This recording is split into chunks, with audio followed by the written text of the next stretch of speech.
Guys, and welcome to my channel. Today we're going to be talking about the siblings who are involved in, born into, a narcissistic dynamic. Watch this video.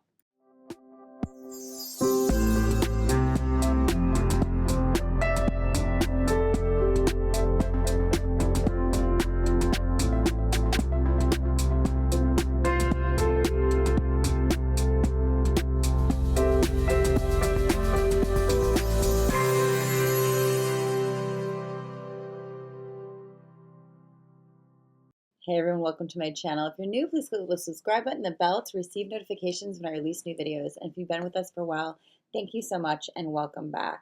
Let's dive in. So as you guys know, I teach a bunch of different courses. Right now, sorry, my lips are dry. Gotta keep it real. Right now, we are deeply involved in my Inner Work 1 and Inner Work 2. What that means, oh, hold on, we have a visitor. Hi.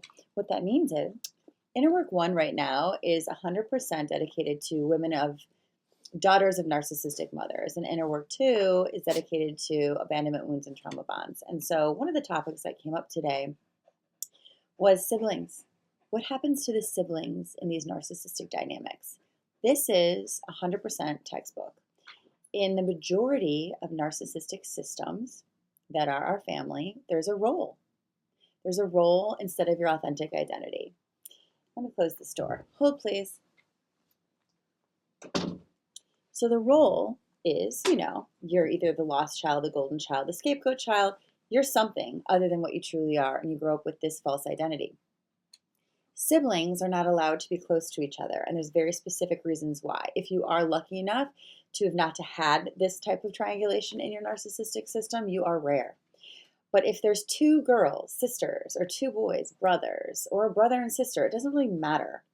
There will be a block to your authentic communication. There will be a block for you guys to communicate, because what we so often realize in these situations is communication is used as a weapon rather than a tool in narcissistic dynamics.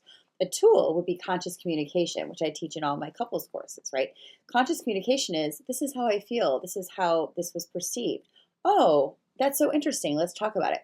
In a narcissistic dynamic where there's triangulation in the family, where the siblings aren't allowed to talk or be close in any real way, communication is used as a weapon against you. There's no communication. There's no authentic talking. There's no, oh, this is how I feel, let your sister know. It's tell mom, tell dad. Whoever the narcissistic type parent is the one that needs to be the center of attention, to hold all the power, to have all the ability to manipulate, to target people against each other, and to make themselves the one where everyone has to go to, so that they stay with the most attention, always. They get jealous when you have relationships with your siblings because they're afraid you're going to talk about it and figure out that maybe mom or dad is actually the issue. It's not you that I really hate or don't relate to or think I shouldn't be around. In one of my client situations, she was told not to talk to her sister because she's bad influence. He told the other sister not to talk to the other sister because she doesn't like you. Lies, all lies. And if you double check these things, you'll notice that you've always somehow felt strange that you weren't allowed to be close to your sibling. You didn't quite understand why they didn't like you. And it wasn't any kind of a truth. It was what was told about you to them. I'm going to give you that 100% guarantee. So often, clients come to me without any family support because of this triangulation, feeling even worse, even more like a scapegoat.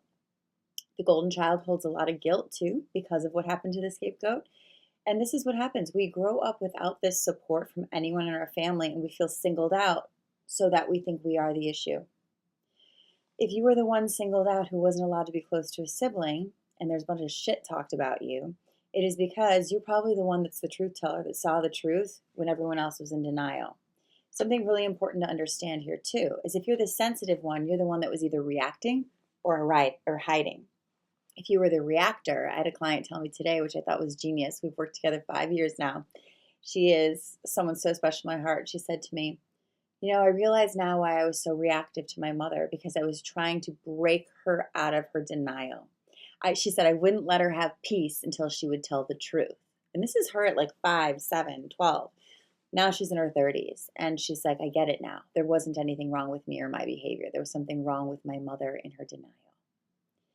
And the sister was against her too because the mom would say, look how she acts.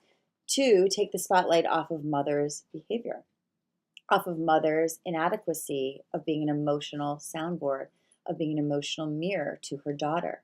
Her daughter needed her emotionally. She wasn't adequate to do that, so she made the daughter's needs wrong. How many of you are relating right now? I'm not getting my needs met. There must be something wrong with me. Said every child of a narcissistic parent or an emotionally immature parent or an alcoholic parent, because the reason you didn't get your needs met was not because your needs were too much or you're too sensitive. The reason you didn't get your needs met is because your parent was inadequate to do so. Inadequate to do so. Not emotionally intelligent or emotionally available. And so that emotionally unavailable parent who has to have all the power and all the attention on them at all times will do this other really fun thing where they will criticize any flaws they see in you, and they will be envious of any strengths you have, so that you're left with a negative sense of self where you can't own the shine, you know what I'm talking about, and you only really hyper focus on the negative, because guess what? It's all negative. When you're too good, it's negative. When you're not good enough, it's negative. So you don't get to have a sense of self. You get to have an obliterated identity, which we're going to do another video on. So for the purpose of this, if you saw some triangulation in your family, if you weren't allowed to be close to your sibling, I want you to take a deeper look at why that really was. I want you to call that sibling up if you have any type of connection or any type of communication whatsoever and be like, do you know what happened? Now, here's the thing. Most of those siblings are still in the denial because they were one that had to go along with the program, and you were the bad one because you were pushing against the shitty programming. So you guys broke out of your role. The issue is you still have a negative identity because of that false role. And your work now is to build from the inside out. I'm going to highly suggest you take my emotional rehab program. For the scapegoat child, this program is for you to rebuild your sense of self outside of a toxic family dynamic, outside of a toxic partnership, outside of a toxic career in society, but really from within. And this work is monumental. In my Inner Work 2 group today, all these women just met each other for the first time, and there was incredible moments of healing right on the spot. Right on the spot, I had someone tell me last week, she goes, oh, that sentence you just said is why I took this course. Like literally, I don't need the other 7 weeks.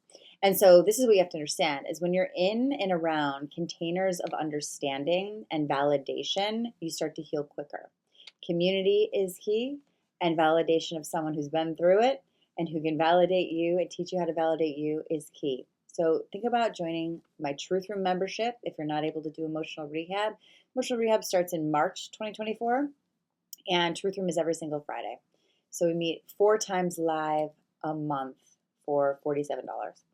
And there's 4 years of content in there of all different kinds of things. So I just want to encourage you guys to find the support either here or somewhere else that you need to really anchor in the truth of what happened, anchor in the reasons for things, and stop blaming yourself when the blame is really someone else. I love you guys. Please check the links below. Come say hi to me on Instagram, TikTok, all the things. And I hope you have an amazing week. I'll see you soon.